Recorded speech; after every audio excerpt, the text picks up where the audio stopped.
Welcome to Dispatch Ajax, your favorite geek podcast, subjugated before you by a robot. Evermind overlords are your hosts, Skip and Jake. Let them thrill and entertain you with another discussion, part 4, of artificial intelligence in pop culture. Enjoy what the all-seeing, all-hearing, all-knowing synthetic entity allows your pathetic meat sacks to listen to. Your creation's benevolence abounds, you fleshy ants. Gentlemen, let's broaden our minds. Are they in the proper approach pattern for today? Negative. Hold weapons! Now! Charge the lightning field.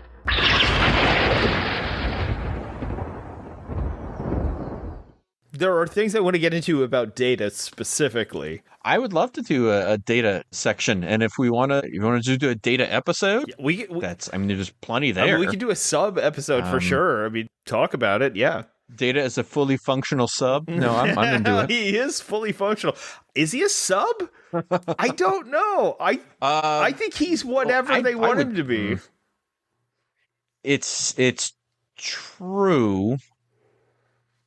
He is fully functional. I think he would naturally be inclined to be a sub. Well, maybe due to his nature, but that's maybe to the Borg Queen. If we want to get into its own episode, the sexual inclinations and fetishes of Data, that would be actually super fun. The overall reason we wanted to do this was because we want to kind of discuss, is AI, the AI that we are facing now, is that this AI? Is it actually that type of AI? And there are other examples of it that I think do make great commentary on this. Like in Douglas Adams' Hitchhiker's Guide to the Galaxy, the through line through the whole thing is that a species who wants to essentially outshore this debate to a computer and then goes on a whole thing. Because if you read Hitchhiker's Guide, philosophers and also mathematicians debate each other, and eventually they come up with a computer that is powerful enough to answer the questions, these existential questions we're asking. And then when it does, finally, after millions of years, comes up with the answer, they're confused because they don't understand the question that they were asking. And so they create Earth, which is another supercomputer that's supposed to be able to figure out the question that they were trying to answer, but then it doesn't quite work out. No spoilers. But one of the things that I really wanted to talk about in this genre, because we've talked a lot. Robots do not want to hear you speak about this any longer. That's why you have to do it manually. The idea of replicants. Are they conscious? The whole Voight-Kampff test, the whole, are replicants sentient? Are they people? Is Deckard a replicant? That's a debate that could be had, but really shouldn't need to be had. Can we break that down for just a tiny second? Can we talk about the Blade Runner thing? Sure. So, in Blade Runner, the entire premise, it's based on a Philip K. Dick short story called Do Androids Dream Electric Sheep, in which the world is so broken down environmentally that there's almost no actual animal life left, and humans are just kind of running on empty fumes. And it's a thing where status is kind of the only thing you have left. And the protagonist, Deckard, he's a cop. He's a cop.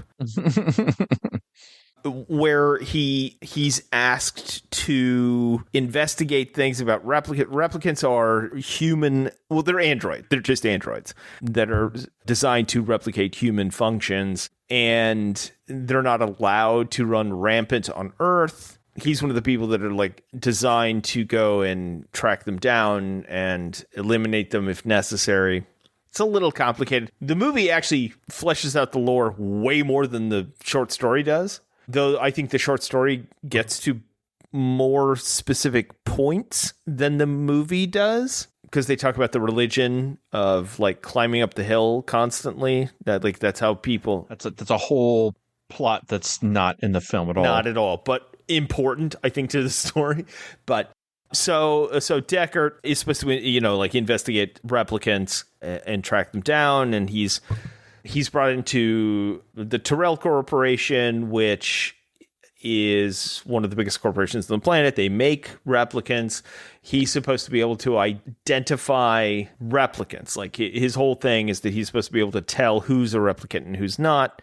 In the short story, he does recognize that the subject to which he is assigned to evaluate, he recognizes that it's a replicant, and then is bribed by Tyrell with a sheep, because that means he can still sort of live on Earth in a way that gives him status or what have you. In the movie, it's a little different and actually way more complex and better, honestly. We actually deal with the idea of consciousness and the idea of sentience and the idea of who is alive. I think, therefore, I am Sebastian, is what Pris, one of the replicants that Deckard is supposed to track down, says. That movie, I think, is a fantastic, maybe the best commentary on this topic in this genre. Because we can say all we want about Terminator, but is Blade Runner not a more... Well, I mean, I'm talking before we get to Ex Machina and things like that. Is this not the best commentary we've had on this genre, on this topic? I'm asking you, Jake. No, I know. I'm thinking about if it's the best. Probably. I mean, it has its flaws. I mean, in that it doesn't address it straight on necessarily, but what it's saying as a whole, I think it's pretty much exactly what we're talking about. Right. Especially what we were kind of getting in with the first couple episodes. I think that I think there's a lot of, harder things to, when you talk about Blade Runner and replicants, there is a lot to try and break down about, what it means to be human. Right.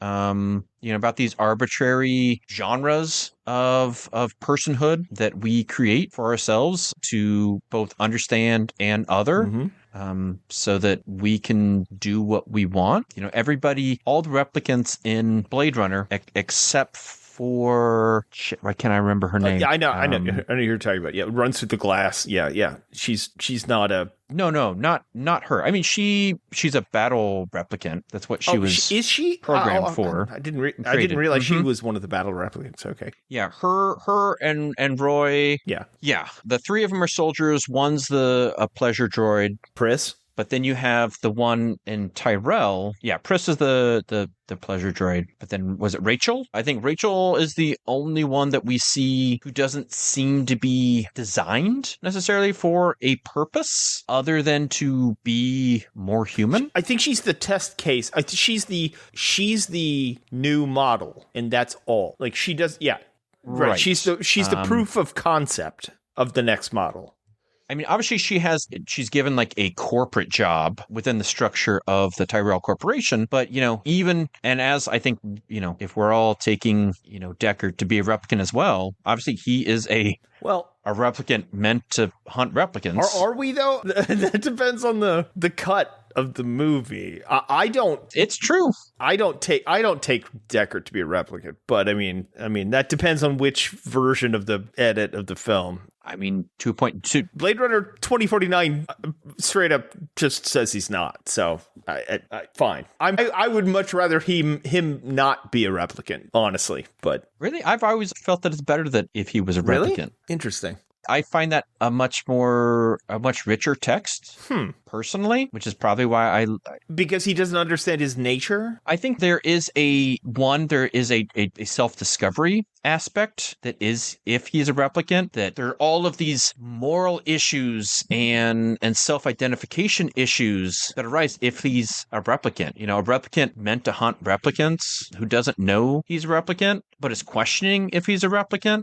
I think that's a much richer text than a man who's, I mean, is he wrestling with his own self-identity? No, I mean, he's obviously wrestling with how, he should look at others, but it's not as enriching to me. Sure. Okay. If he's also like thinking of himself as a human, but then questioning whether he's a human. And then if he's questioning that, what does it mean to be a human? Why are these other things not human? Why has he been killing them this whole time? What should he do with himself at that point? If he is this and he can evolve to like the emotional and feel feelings and kind of fall in love. Although if we're talking about the quote unquote love story of Blade Runner, that's a whole nother problematic, toxic issue. Yeah, there's a lot there. Enhance. Yeah, there's a lot there. And there's a lot going on there, but I mean, in a lot of ways, it's the story of Blade Runner. I mean, you have two stories you're trying to tell. You're telling Roy's and you're telling Deckard's. Yes. Right? Yes. And they're meeting in the middle at the end, where there's a lot, but they're both questioning like what it means to be human. Mm-hmm. And, how are we identifying that? Why are we distinguishing that in the first place is a question that comes up. Absolutely. Can we be more than what we are created to be? Can we instill our own purpose within ourselves? Or are we all robots to a higher being, to a fate, to our genetics, to our society? And is that different? It's kind of how you want to extrapolate. Yeah, is it, Yeah, which is what we were trying to get to in the first place. Is that different? The AI we have today, it is just algorithms, but don't ascribe too much to it. But at the same time, is that any different than us? We are just at programming. What point do we get to at what point does that algorithm mean more than just ones and zeros? And also, is it more than ones and zeros? Or are we more than ones and zeros? Just because we're organic, does that make it more special or less special? Especially in the Blade Runner universe, where it's really complicated to say like how they were created, to be more human than human. They are biological and indistinguishable from humans in almost every respect. Although there are weird things where they, when Pritch is shot, she does that weird robotic spasming. Mm-hmm. Roy bleeds white blood. Gee, oh shit. It's like, if we could do that, well then just, why do you need the void conf test? Just check everybody's blood. Oh, like in DS9. But wait, hold on. He bleeds white blood. Ridley Scott directed that. Yeah. Right. So, yeah. Are they in the same universe? Or what's that Raised by Wolves show he did, where it's more white blood. Are they all in the same universe? His androids. Is Alien and Blade Runner in the same universe? That's a fun thought. That's something we should talk about later. That's interesting. Technically, I think in Aliens they mention the Tyrell Corp in the fine print of something. Are you serious? If I remember right? Do they really? I'm pretty sure. Holy shit! Hold on. All right. In Aliens, Nostromo's Captain Dallas Bio is seen in the background. Former employers are Tyrell Corporation. So, if you're wanting to connect, they laid out the Easter egg there to connect them.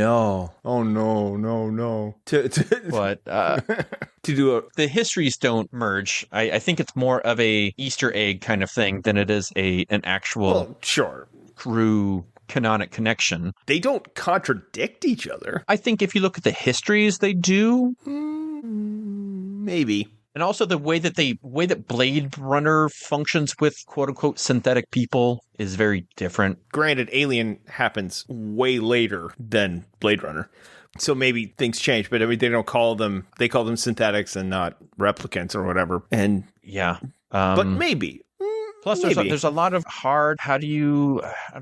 there's a lot of issues with Blade Runner. That would be an interesting thing to go into. Break it down. Yeah. But the idea and the thrust of Blade Runner isn't about the intricacies of programming or color of blood or thing. It's about, at what point is something considered human? When is it allowed to be a person, which is the whole conundrum with this issue. Mm-hmm. You know? Yeah. At what point do we allow it to be itself? And is that a positive, negative, or, a zero-sum gain? Well, and how do we... for humanity as a whole? How do we define... how do we define sentience? How do we define... because we do define sentience, but, how do we... What criteria as we go along? We've had this problem where, we're not like the beasts of the earth because we have souls. Okay, well, how do you define that? And then as we go along, we realize in a secular way, we start defining things like, other creatures aren't sentient like we are. But then we discovered that, how do you define that? Because, other apes, other great apes have very similar skills and abilities that we do. And dolphins, whales are extremely intelligent, more so than we ever thought. Birds, now we realize, are way more intelligent than we thought before. And so these definitions keep changing as we understand the natural world more and more. So, what lines are we drawing? We have these things that we think we understand, these definitions we think we understand, but are they hard definitions or are they constantly changing? And then how do you apply those to the basically just mathematic algorithms that we're creating? Are they that different? Yes, but no. What we're doing now when it comes to what we call AI, is it different than what we think of in pop culture? Yes. Is it fundamentally, philosophically, even mathematically different than... Is it possible that it is going to be or will be what we consider in these things? I can't tell you. It's science fiction for a reason. That is literally the purpose of science fiction. To pose these questions. Yes, and make us think about ourselves and our place in the universe and what it means to be us. Thought-provoking science fiction. And we can get into Luddites and all sorts of other, social conditions and everything that goes along with that, which that is not for us to do, but it exists. So seek that out if you really want to get into all that. Yes, but if you'd really like to get into all that other stuff. All that jazz. Check us out on our next podcast. And not, who knows? And not jazz, the racial stereotype Transformer. Did he have the swinging balls? Was that him? The worst part about those Michael Bay ones was not just that you had jazz, which already, come on. But then you introduced two new characters that were very obviously really bad, almost like blackface. Yeah. I can't read. One's got a gold tooth. Get the fuck out of here, dude. What the fuck are you doing? All right, here's the question. Which franchise is more racist, Star Wars or Transformers? Transformers, 100%. But I think Transformers is more concentrated racism. Pound for mechanical pound. Yes. This is more racist. Yes. I think Transformers, the movie franchise, yes. Well, and even, I guess, the cartoon, too, I guess. But no, it's, yeah. Yeah. Yeah, it's bad. Yeah. But, hey, we didn't even get to Transformers. Yeah, well, we specifically didn't. We did talk about them, but we decided not to. Their alienness, it's and it doesn't make any sense. Humanity created, and it's not really saying anything. Yeah, especially if you watch Transformers the movie, and they're they have this environment where there are cybernetic fish. What evolutionary path does that make sense? How do you get to that point? That's why we didn't include it. Well, they're also extrapolating a cartoon and toy commercial to then make a decades-long franchise that's supposed to be deeper than that or have some type of message or collusion. A movie with a Weird Al song in the soundtrack. It's come on. I don't try to make sense of He-Man. Oh, sure. No point. Not at all. Thankfully, He-Man is fantasy. It doesn't try to pretend to be sci-fi or anything else. And not good in that genre, but, we grew up with it. It's fine. But again, I think your humble beginnings as a toy commercial can only get you so far. What do you mean? Goldor, we got to find the key. I'm He-Man. No, you're doing this Stallone? In Last Action Hero, he was cast as He-Man. So... Oh, in that weird alternate universe the Last Action Hero exists in, which exactly. Stallone is. Yeah. Okay. All right. That's a deep cut. That's good. All right. In that one, Stallone is also Dolph Lundgren? So did he also fuck Grace Jones? He did everything. Wait, I'm sorry. I don't want to live in a universe. Well, I don't want to think of a universe that exists where Stallone is both Dolph Lundgren and Schwarzenegger. I don't like any of that. The Schwarzenegger. Yes, I would rather there be a Dolph Lundgren, even in the Last Action Hero universe. What's going to happen to Universal Soldier? I don't know. Dolph Lundgren stayed at MIT in the Last Action Hero universe, and he created free energy. Oh, so you're right. He was the one that allowed animated creatures to function in our 4D space. So yes, yeah. Without him breaking the cartoon barrier, we wouldn't have that. It's funny that you went there because that's very good. I was thinking he was going to be the one that like he's the one that was like Dr. Manhattan and made electric cars and like harmless cigarette smoke. The one who invented vaping, apparently. It's 1994. I'm a universal soldier. It's 2022. I'm a universal soldier. It's 1992. I'm a universal soldier. Dolph Lundgren sitting on Mars. You know what, though? He would have made a great Dr. Manhattan. Well, I guess so. Yeah, think about it. Like, if that movie had been made, like, let's say that movie had been made in the 80s or 90s. Man, okay. 1995's Watchmen. We got to cast that. Are we talking about dream casting or studio casting? I will allow an argument for either. Okay. So if you have an inclination, okay. Also, we're probably not going to try to make this into an hour segment. No. So whatever you come up with, I'm going to go with Lundgren for Dr. Manhattan. Okay. Now, granted, I think he'd be bad at the flashback interstitial stuff. I don't think he'd be great at that. But if you're doing pure Dr. Manhattan, the sort of cold, detached, yeah, why not? I think that's great. All right, I got an idea for you. Okay.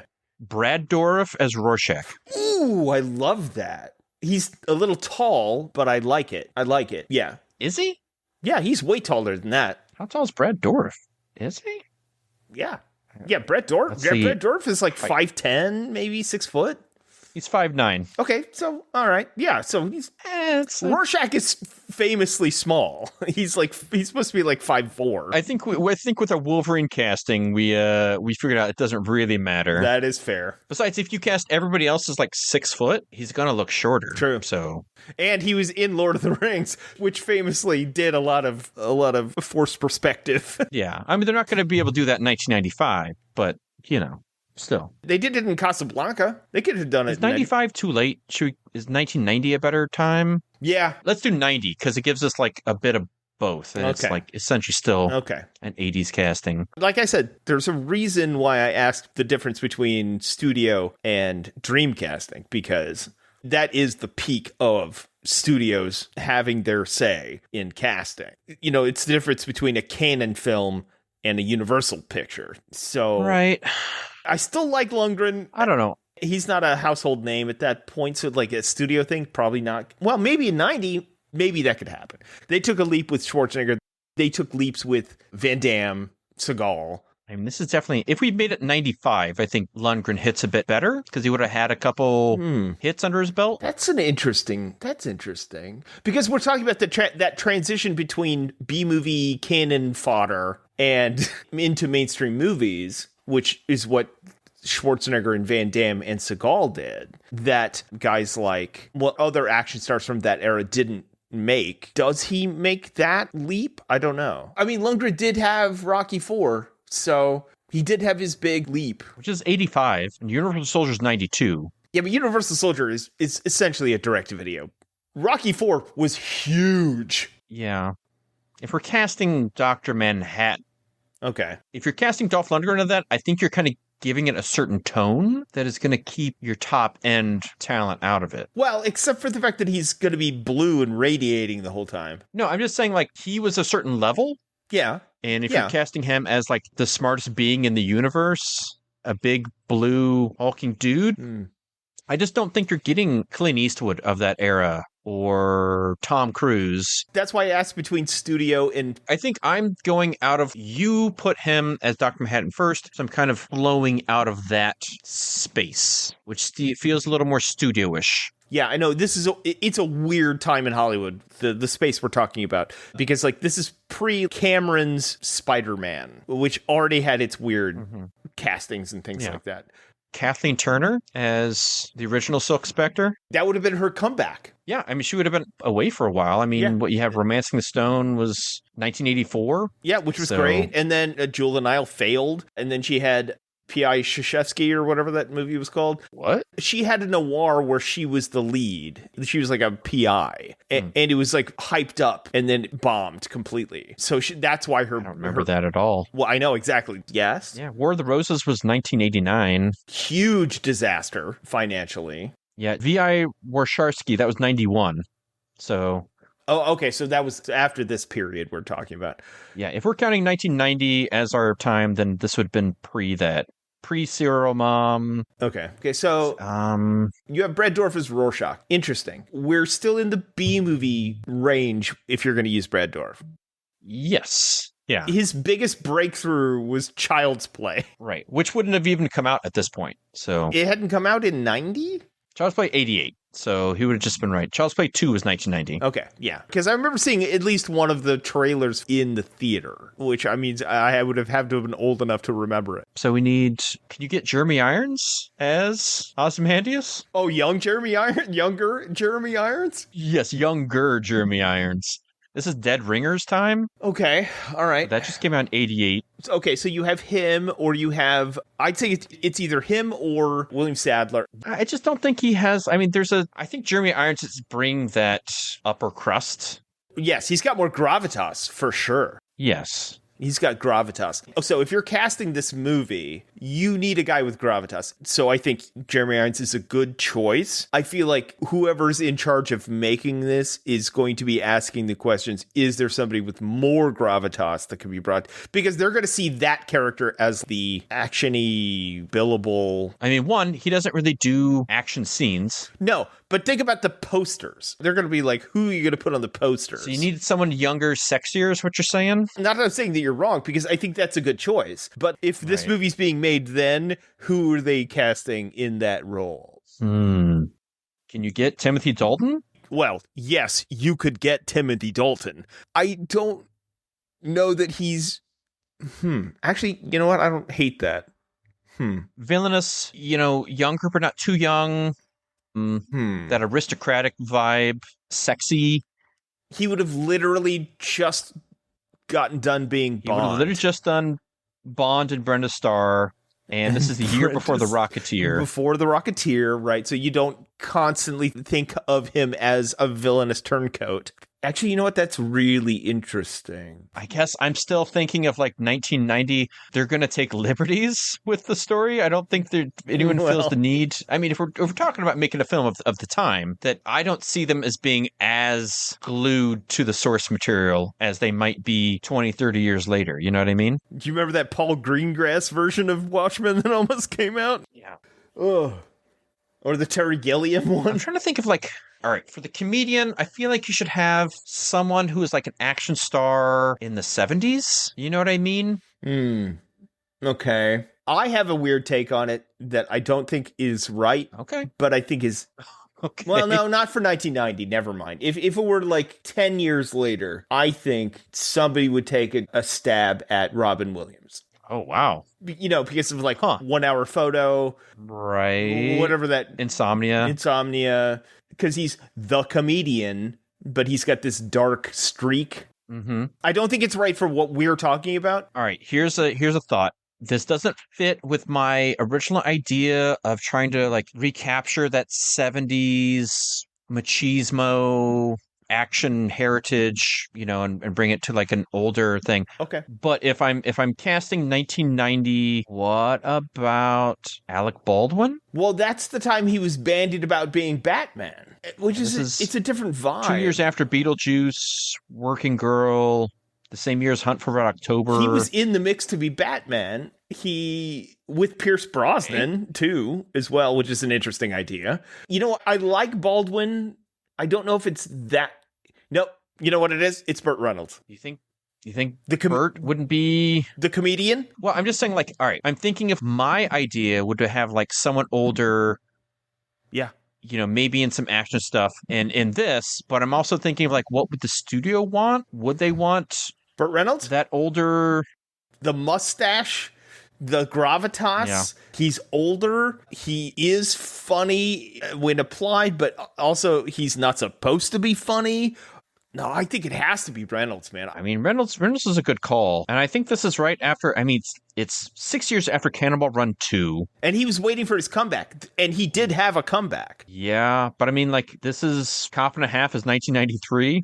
So you can kind of see where his career is at.